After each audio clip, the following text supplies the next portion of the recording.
Est-ce que vous clamez haut et fort, vous êtes le meilleur joueur de l'histoire en Afrique? Est-ce que Je n'ai pas besoin de le dire, c'est un fait.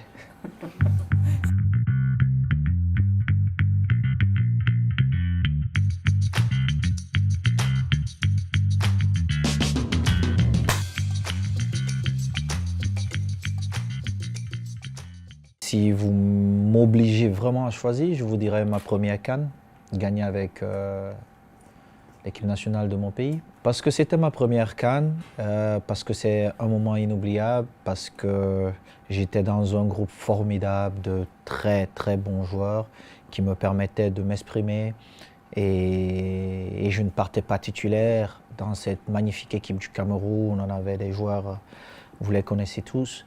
Et au final, j'ai joué et puis j'ai apporté ma contribution à cette magnifique équipe et à mon beau pays.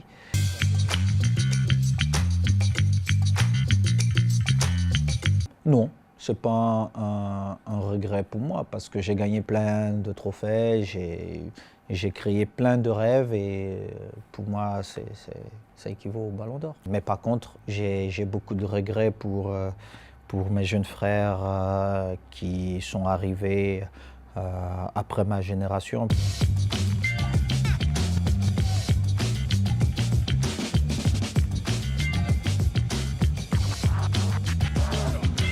C'était une opportunité pour l'Afrique de voir un Sadio Mané, un Mohamed Salah être là au podium et pourquoi pas gagner. Ils ont fait une belle saison et ça n'aurait choqué personne qu'ils gagnent.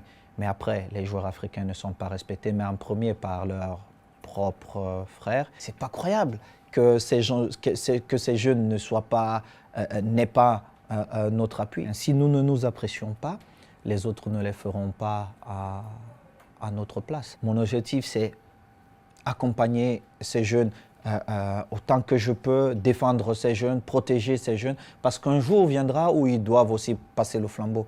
Et c'est ce que nous, Africains, on n'a pas toujours compris à tous les niveaux, et c'est pourquoi nous sommes toujours derrière.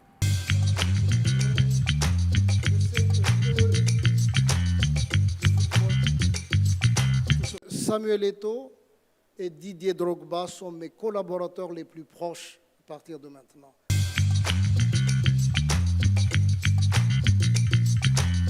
Ma mission exacte, c'est d'aller faire un peu le lobbying auprès des fédérations africaines.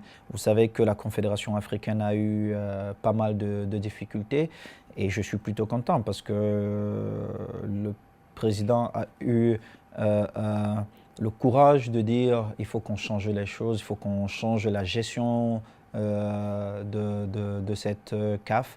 Et aujourd'hui, nous sommes dans ce processus et pour qu'on soit tous fiers de cette confédération. C'est toujours avec un grand plaisir que j'irai parler au président de fédération pour les convaincre d'adhérer à la mission du président Hamad.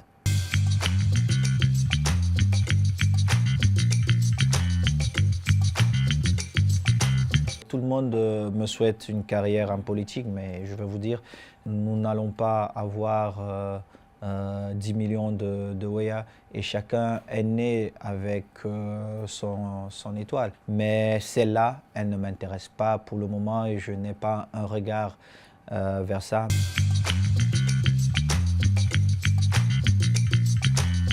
Mon prochain défi, ça serait de me lancer dans les diplômes d'entraîneur. Je veux apprendre à avoir mes diplômes, comprendre comment les choses fonctionnent, que ce soit dans mes business personnels ou que ce soit dans ma carrière, ma future carrière, j'espère, d'entraîneur. De gagner comme entraîneur comme je l'ai fait en tant que joueur, mais j'aimerais le faire dans ce continent, en Europe. Et puis un jour retourner en Afrique et puis essayer de gagner là-bas.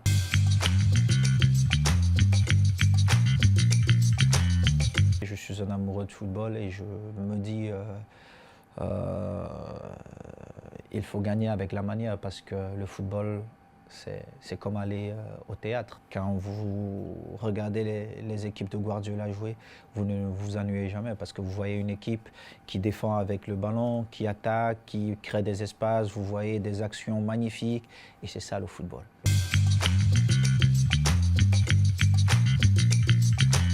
tout ce que Messi fait, c'est juste Dieu dans le ballon rond. C'est quelqu'un que j'apprécie énormément. Donc, parfois, même quand je donne mon opinion vis-à-vis de Léo, il me dit je ne suis pas objectif parce que je l'aime tellement.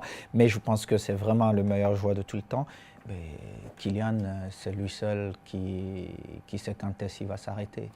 Ce que je souhaite à Kylian, c'est qu'il ait plusieurs ballons d'or et qu'il fasse mieux que Messi. Parce qu'à son âge, ce qu'il a réussi à faire, je crois qu'il n'y a que Pelé qui, jusqu'à présent, a écrit une pareille histoire. Bon, maintenant, il est arrivé à une époque où on a quand même deux monstres qui sont Messi et Cristiano Ronaldo, mais il a tout le temps pour lui. Et j'espère juste que les blessures n'apparaîtront plus et puis qu'il, pendant 10-15 ans, il continuera à nous faire rêver. Merci beaucoup. Merci à vous.